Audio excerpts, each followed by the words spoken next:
সুপ্রিয় শিক্ষার্থী বন্ধুরা, আশা করি আপনারা সবাই ভালো আছেন। আমি আপনাদের সামনে আরেকটি ভিডিও নিয়ে হাজির হয়েছি। আজকে আমি আলোচনা করব জ্যামিতি অধ্যায়ের দ্বিতীয় অংশ নিয়ে। এর আগে প্রথম ভিডিওতে প্রথম অংশ নিয়ে আলোচনা করেছিলাম। চলুন কথা না বাড়িয়ে আজকের ভিডিওটি শুরু করি। প্রথমে যে প্রশ্নটি বলা আছে যে বৃত্তের কেন্দ্রস্থ কোণ পরিধিস্থ কোণের কত গুণ, সমান 3 গুণ, দ্বিগুণ, অর্ধেক। তাহলে আমরা আগে একটু বৃত্ত এঁকে নেই।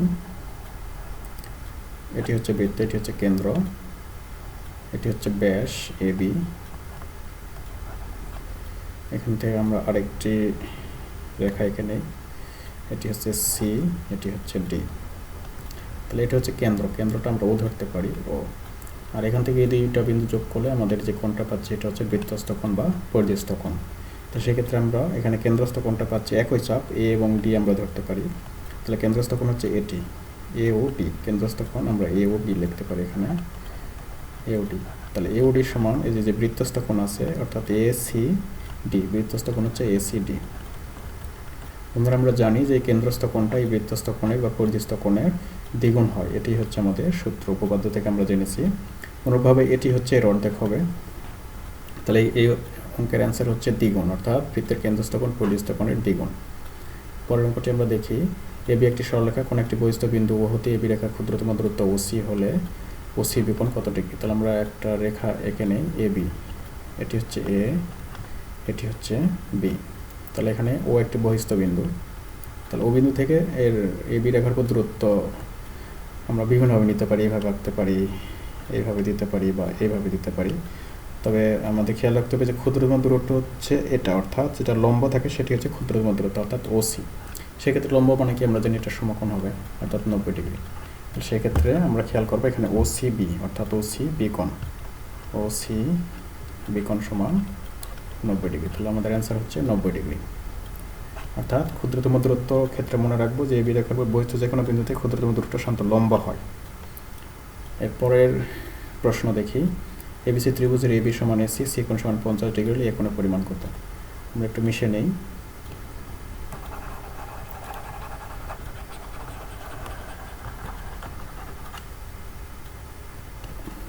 তাহলে একটা ত্রিভুজ এখানে এঁকে নেই।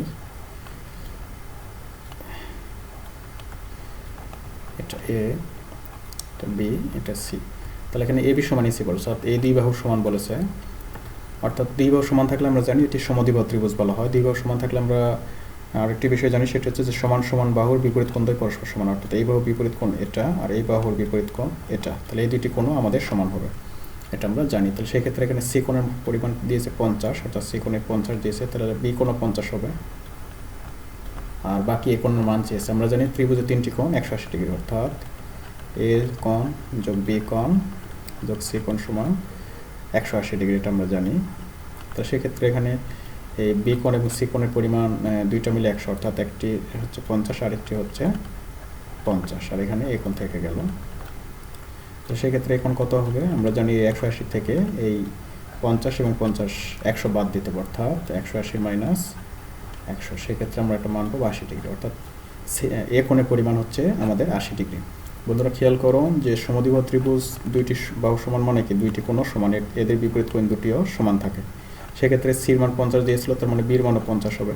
আর আমরা জানি যে একটি ত্রিভুজের তিনটি কোণের পরিমাণ 180 ডিগ্রি। সেক্ষেত্রে এই দুইটি যোগ দিব, দিয়ে 180তে বাদ দিলে আমরা এ কোণের পরিমাণ পেয়ে যাবো। সেক্ষেত্রে এ কোণ হচ্ছে 80 ডিগ্রি। পরের প্রশ্নগুলি দেখি। এখানে বলা আছে ট্রাপিজিয়ামের অন্তঃস্থ কোণগুলির সমষ্টি। ট্রাপিজিয়াম আমরা জানি যে চতুর্ভুজে শুধুমাত্র দুইটি বাহু সমান্তরাল, এই দুইটি বাহু এভাবে সমান্তরাল মানে সমান দূরে থাকে, সেটি হচ্ছে ট্রাপিজিয়াম। তাহলে ট্রাপিজিয়ামে যেহেতু একটা চতুর্ভুজ, আমরা জানি যে চতুর্ভুজের 4 কোণের সমষ্টি 4 সমকোণ, অর্থাৎ 4 সমকোণ মানে 360 ডিগ্রি, এটি আমরা মনে রাখবো। তাহলে 360 ডিগ্রি এটি হচ্ছে আমাদের অ্যান্সার। এরপরের প্রশ্ন দেখি। সমকোণী ত্রিভুজের অতিভুজ সংলগ্ন কোণ দুইটির প্রত্যেকটি কী কোণ হবে। তাহলে একটা সমকোণী ত্রিভুজ আমরা এখানে, এটি সমকোণী ত্রিভুজ, তাহলে এটা হচ্ছে সমকোণী ত্রিভুজের সমকোণ 90 ডিগ্রির মান, আর এটি হচ্ছে অতিভুজ। তাহলে অতিভুজের যে দুইটি কোণ আছে, তাহলে এই দুইটি কোণ সবসময় সূক্ষ্ম কোণ হবে, কেননা আমরা জানি তিনটি কোণ মিলে 180, অর্থাৎ যেহেতু একটা আমরা 90 পেয়েছি, আরেকটি 90, অর্থাৎ 180 হতে গেলে 90 হতে গেলে অবশ্যই দুইটি মিলে 90 হতে হয়, একটি 50 আর একটি 40, অথবা একটি 60 আর একটি 30, কোনোভাবে এরা 90 হতে পারবে না। তো সেক্ষেত্রে আমরা অবশ্যই মনে রাখবো যে এই দুইটি কোণ হচ্ছে সূক্ষ্ম কোণ, অর্থাৎ এক সমকোণ অপেক্ষা ছোট, সেটি 60 ডিগ্রি হতে পারে, 30 বা 40 বা 50 যে কোনো হতে পারে। তো সেই ক্ষেত্রে এটির অ্যান্সার হচ্ছে সূক্ষ্মকোণ। এর পরের প্রশ্ন দেখি, বৃত্তের দুটি যা পরস্পরকে সমদ্বিখণ্ডিত করলে তাদের ছেদবিন্দুর অবস্থান কোথায়? আমরা একটু মিশে নিই।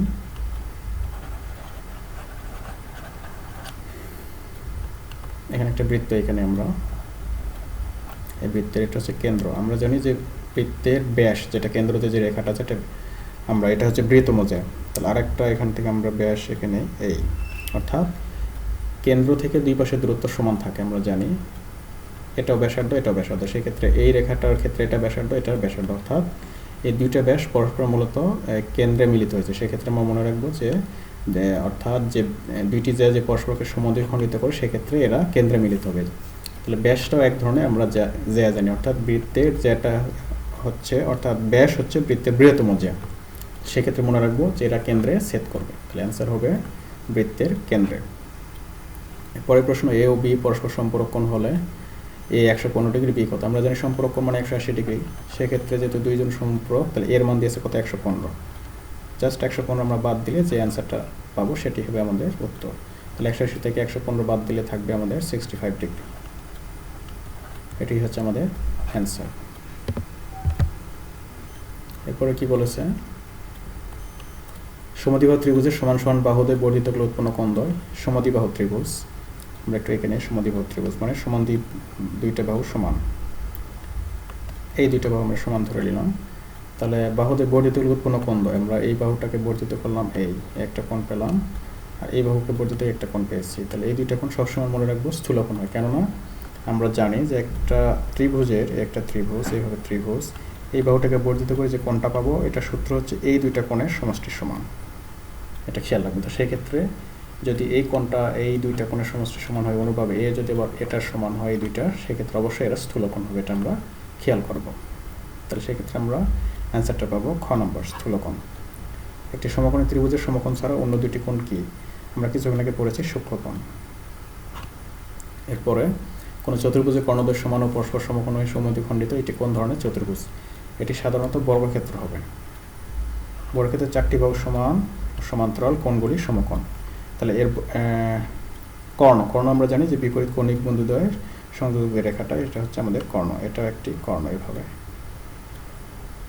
এই কর্ণটা এই কেন্দ্রে ছেদ করেছে, অর্থাৎ এই বিন্দুতে ছেদ করেছে। সেক্ষেত্রে আমরা জানি এটাও সমকোণ হবে, এটাও সমকোণ হবে, এবং এই যে কর্ণটা সমান দুই ভাগে ভাগ হয়েছে এখানে, সেক্ষেত্রে সমকোণে সমদ্বিখণ্ডিত হয়েছে দুই ভাগে। সেক্ষেত্রে এটি হবে আমাদের বর্গ, এটা আমরা খেয়াল রাখবো। এরপর বলছে 90 ডিগ্রি 180 ডিগ্রি মাঝখানে কোণ। আমরা জানি যে এক সমকোণ অপেক্ষা বড়, কিন্তু দুই সমকোণ অপেক্ষা ছোট কোণকে আমরা কি বলি? স্থূলকোণ বলি। এটা খেয়াল রাখবে, অবটিউজ অ্যাঙ্গেল, এটি হচ্ছে স্থূলকোণ, আমরা খেয়াল করব। পরের প্রশ্ন, কোনো ত্রিভুজের তিনটি বাহুকে একইভাবে বর্ধিত করলে উৎপন্ন বহিস্থ কোণটির সমষ্টি 360 ডিগ্রি বা 4 সমকোণ। কীভাবে হয় একটু খেয়াল করব। এখানে আমরা একটা ত্রিভুজ এঁকে নিলাম, এ বি সি। তাহলে আমরা যদি এই বাহুটাকে বর্ধিত করি, তাহলে এখানে আমরা বহিস্থ কোণ পেয়েছি। অনুরূপভাবে এই বাহুটাকে বর্ধিত করলে এখানে বহিস্থ কোণ পাবো। তাহলে আমি এখানে সি লিখি। আর এই বাহুটাকে যে বর্ধিত করি, এখানে একটা আমরা বহিস্থ কোণ পাবো। সেক্ষেত্রে আমাদের ভিতরে তিনটা কোণ থাকতেছে, এই কোণ, এই কোণ, এই কোণ। বন্ধুরা, কিছুক্ষণ আমরা জেনেছি যে বহিস্থ যে কোণটা আমরা পাই সেটা হচ্ছে বিপরীত দুইটা কোণের সমষ্টির সমান হয়। আমরা ভিতরে যদি এটাকে ক্ষুদ্রতর এ, এটাকে ক্ষুদ্রতর বি, সি লিখি, সেক্ষেত্রে আমি এটা যদি এক্স কোণ ধরি, বাইরের বহিস্থ কোণ, এটা ওয়াই কোণ ধরি, আর এটাকে যদি আমরা জেড কোণ ধরি, সেক্ষেত্রে এক্স কোণ কত হবে? এক্স কোণ হবে, খেয়াল করুন, এটা হচ্ছে এক্স, তার মানে এই দুটোর সমষ্টির সমান, অর্থাৎ বি কোণ এবং সি কোণের সমষ্টির সমান হবে। এটা আমরা সূত্রের দ্বারা জানি যে বিপরীত অন্তস্থ কোণ দ্বয়ের সমষ্টির সমান। অনুরূপভাবে ওয়াই কোণ সমান কত হবে? এই ওয়াই কোণ হবে এই এ এবং সি কোণের সমষ্টির সমান, এ কোণ যোগ সি কোণ। অনুরূপভাবে জেড কোণ কত হবে? এই জেড কোণ হবে এই বি কোণ এবং এ কোণের সমষ্টির সমান, এ কোণ যোগ বি কোণ। সেক্ষেত্রে আমরা যোগ দিব বাম দিকে, তাহলে তিনটা কোণের যোগ দিব, তিনটা বহিস্থ কোণ, এক্স কোণ, ওয়াই কোণ, জেড কোণ। সেক্ষেত্রে আমরা দেখুন এখানে বি দুইটা পাচ্ছি, সি দুইটা পাচ্ছি, এ দুইটা পাচ্ছি, তার মানে আমরা 2 ইন্টু এ কোণ যোগ বি কোণ যোগ সি কোণ এটা লিখতে পারি।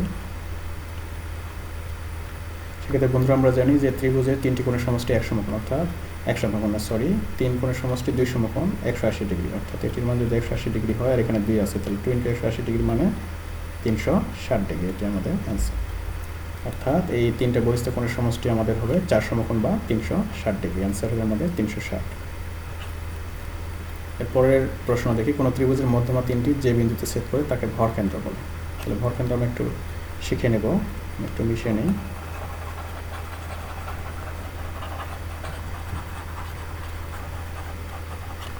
ভরকেন্দ্র বিষয়টা এইরকম যে একটা ত্রিভুজ, এইভাবে আমরা ত্রিভুজটা আঁকালাম। ত্রিভুজের যে মধ্যমা অর্থাৎ বিপরীত শীর্ষ থেকে একটা বাহুর বিপরীত শীর্ষ থেকে যে রেখাটা সমান দ্বিগুণ ভাগ হয় এটা হচ্ছে মধ্যমা। এই একটা মধ্যমা, অনুভাবে এখানে একটা মধ্যমা, অনুভাবে এইখান থেকে আরেকটি মধ্যমা। তাহলে এই মধ্যমা 3টি যে বিন্দুতে ছেদ করে এটি হচ্ছে আমাদের ভরকেন্দ্র জি। আর খেয়াল করবো যে ভরকেন্দ্রটা এই মধ্যমাটা অর্থাৎ এই ভরকেন্দ্র মধ্যমদ্বয়কে 2:1 অনুপাতে বিভক্ত করে, এটা আমরা আরেকটি প্রশ্নে পাবো, এটা খেয়াল করবো। তাহলে এটি হচ্ছে আমাদের ভরকেন্দ্র। এরপরে দুটি ত্রিভুজের মধ্যে কোন উপাদান সমান সত্ত্বেও ত্রিভুজ দুটি সর্বসম হবে না। এটা বন্ধুরা আমরা খেয়াল রাখবো 3টি কোণ, অর্থাৎ যদি এই ত্রিভুজের 3 কোণ এবং এই ত্রিভুজের 3 কোণ সমান হয় এটি কখনোই সর্বসম হবে না, এটা আমাদের সূত্রের দ্বারা আমরা কখনোই পাই না। এইগুলো ক্ষেত্রে অর্থাৎ দুটি বাহু এবং একটি কোণ যদি সমান হয় সেক্ষেত্রে পাই, আবার দুইটি কোণও একটি বাহু হয় সেক্ষেত্রেও পাই, অথবা 3টি বাহু সমান হয় সেক্ষেত্রে আমরা সর্বসম পেয়ে থাকি। তাহলে অ্যান্সার হবে 3টি কোণ। পরের প্রশ্ন আমরা দেখি, এখানে উপর ছবিতে n ডিগ্রি। বন্ধুরা আমরা জানি যে এক সরলকোণ, এখানে একটা রেখা একটা বিন্দুতে আরেকটি রেখা যে মিলিত হয়, যতগুলো রেখা মিলিত থাক না কেন এটা এক সরলকোণ আমরা বলি, যেভাবে আসুক না কেন, এইভাবে আসুক এইভাবে আসুক। সেক্ষেত্রে আমরা এখানে দেখতে পাচ্ছি যে এখানে 45 ডিগ্রি, এখানে 90, এখানে 30 আর এখানে n, তার মানে পুরোটা মিলে আমাদের 180 ডিগ্রি। তাহলে 180 থেকে আমরা ওই মানগুলো যোগ দিয়ে বাদ দিয়ে দেবো, সেক্ষেত্রে আমরা n এর মানটা পেয়ে যাবো। অর্থাৎ এখানে 45, দ্বিতীয় মান 90, আর একটি হচ্ছে 30 ডিগ্রি। তাহলে বাদ দিলে যেটি পাবো সেটি n এর মান পাবো। তাহলে 180 থেকে আমরা বাদ দিলে রেজাল্ট হবে এই 90, 30, 120 আর 40, 165 ডিগ্রি। সেক্ষেত্রে 180 থেকে 165 বাদ দিলে 15 ডিগ্রি থাকে। তাহলে আমাদের অ্যান্সার হচ্ছে 15 ডিগ্রি, এই গ নম্বর। এরপরের প্রশ্ন দেখি, সমকোণী ত্রিভুজের সমকোণ সংলগ্ন বাহুদ্বয় 3 ও 4 সেন্টিমিটার অতিভুজ কত? বন্ধুরা এটি আমরা সাধারণত পিথাগোরাসের উপপাদ্যের মাধ্যমে করে থাকি বা সূত্রের মাধ্যমে সবাই আমরা পড়েছি, নবম দশম শ্রেণী অথবা অষ্টম শ্রেণীতে পড়েছি। তো পিথাগোরাসের উপপাদ্য বিষয়টা কি, যে এরকম একটা সমকোণী ত্রিভুজ থাকে এ বি সি, এটি হচ্ছে অতিভুজ, এটি হচ্ছে লম্ব, এটি হচ্ছে ভূমি।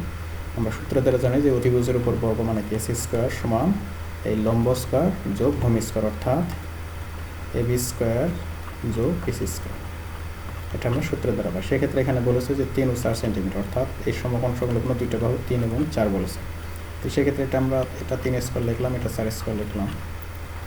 তাহলে আমরা কত পাই, 3 স্কোয়ার মানে 9, 4 স্কোয়ার মানে 16, 16 আর 9 25।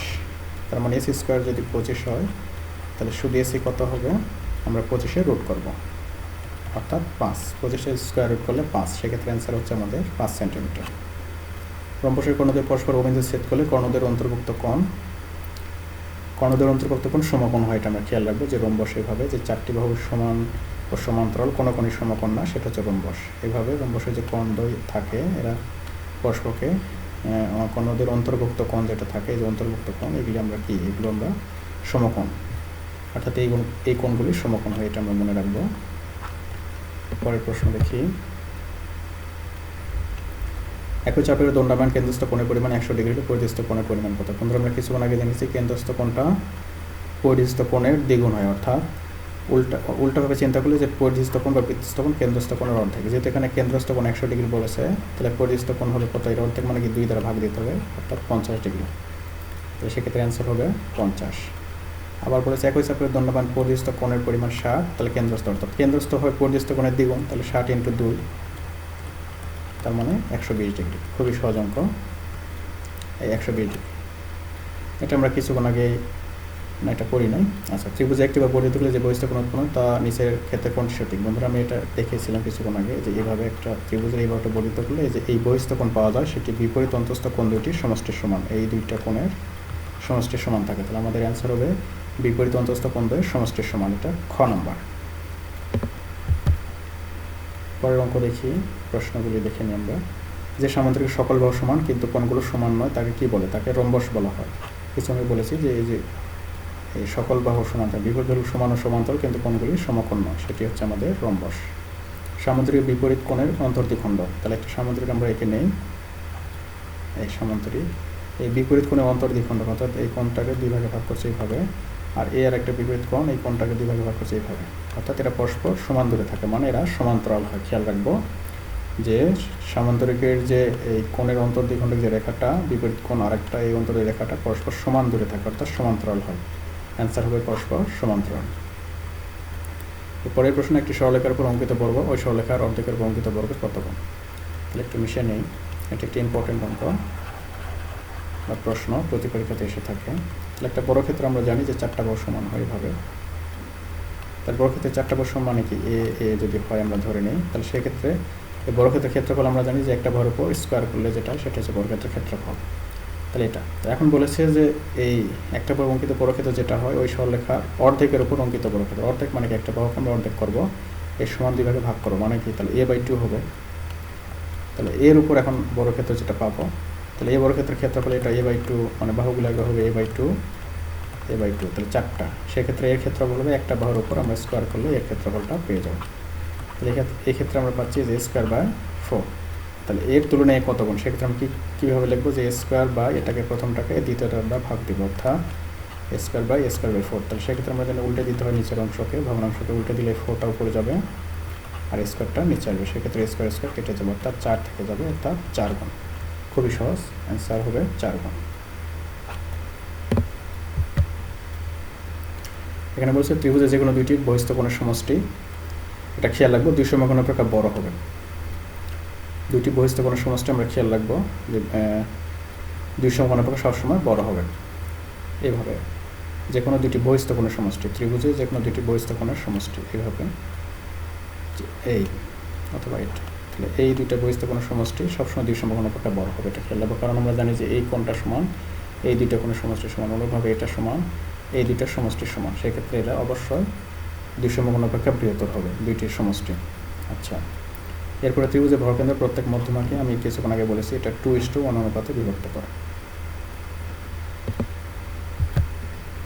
পরের প্রশ্ন, দুটি সরলরেখা পরস্পর সমাপতিত হলে সমাধান সংখ্যা কত? সমাপতিত হওয়া মানে এইভাবে একটি রেখার উপর আরেকটি রেখা পড়া, উপর দিয়ে যাওয়া। তো সেক্ষেত্রে সমাধান মানে কীভাবে, কখনো ছেদবিন্দু থাকে না, ছেদবিন্দু না থাকলে সেটার আমরা সমাধান পাবো না, অর্থাৎ এর সমাধান নেই। তো পরের প্রশ্ন আসি, এখানে চিত্রে একটি দিয়েছে যে XY, এই XY এবং YZ দুটি সমান্তরাল রেখা PQ তাদের ছেদক, সেক্ষেত্রে A কোণ B কোণের মান চাইছে। বন্ধুরা আমরা জানি যে দুইটা সমান্তরাল রেখাকে যদি আরেকটা রেখা ছেদ করে সেক্ষেত্রে একান্তর কোণ অনুরূপ কোণ আমরা পাই। একান্তর কোণ হচ্ছে এটা, অর্থাৎ এই বিপরীত কোণ এই বিপরীত কোণ সমান পাই, আর অনুরূপ কোণ হচ্ছে এটা আর এটা। এই তো সেক্ষেত্রে আমাদের এখানে মান দিয়েছে এই কোণটা দিয়েছে A, আর একটা এটা দিয়েছে B। তো সেক্ষেত্রে এটা যদি A হয় তাহলে এই কোণটাও হবে A, কারণ কি আমরা জানি যে বিপরীত কোণ, অর্থাৎ এই কোণটার বিপরীত কোণ এটাকে বিপরীত কোণ বলতে পারি।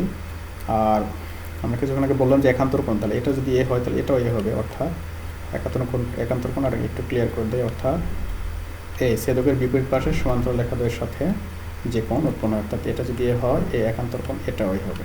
তো খেয়াল রাখবে এটার বিপরীত কোণ এটা, তো সেক্ষেত্রে এটা যদি A ছিল সেই হিসেবে এটা এখানে আমরা A পেয়েছি, আবার এটার একান্তর কোণ এটা এই A পেয়েছি, সেক্ষেত্রে এখন এখানে দেখুন বন্ধুরা AB হয়েছে। তাহলে একটা রেখার উপর আমরা জানি যে এইভাবে যদি থাকে যে এটা সরল কোণ উৎপন্ন হয়, অর্থাৎ এই দুইটা যোগ করলে যে দুইটা সন্নিহিত কোণ থাকে সেটা সরল কোণ বা 180 ডিগ্রি হয়। তাহলে সেক্ষেত্রে A কোণ আর B কোণের যোগফল কত হবে? 180 ডিগ্রি। তাহলে অ্যান্সার হবে 180 ডিগ্রি। পরের প্রশ্নগুলি দেখি, কোনো ত্রিভুজের মধ্যমা 3টি যে বিন্দুতে ছেদ করে, মধ্যমা 3টি যে বিন্দুতে ছেদ করে সেটি হচ্ছে ভরকেন্দ্র।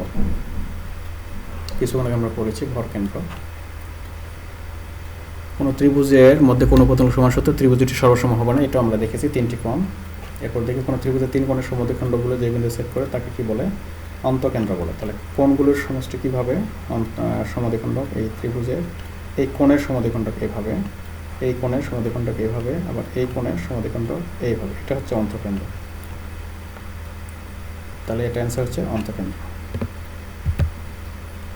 পরে আমরা দেখি দুটি রশ্মি দ্বারা উৎপন্ন কোণ 60 ডিগ্রি, এক সরল কোণ হতে উক্ত কোণ বিয়োগ করলে কি উৎপন্ন হবে? তাহলে এক সরল কোণ আমরা তো জানি 180 ডিগ্রি, তাহলে 180 ডিগ্রি থেকে যদি আমরা 60 ডিগ্রি বাদ দেয় সেক্ষেত্রে 120 ডিগ্রি, যেটি হচ্ছে এক সমকোণ অপেক্ষা বড়, তার মানে এটাকে আমরা স্থূলকোণ বলতে পারি। তাহলে এটি হচ্ছে স্থূলকোণ।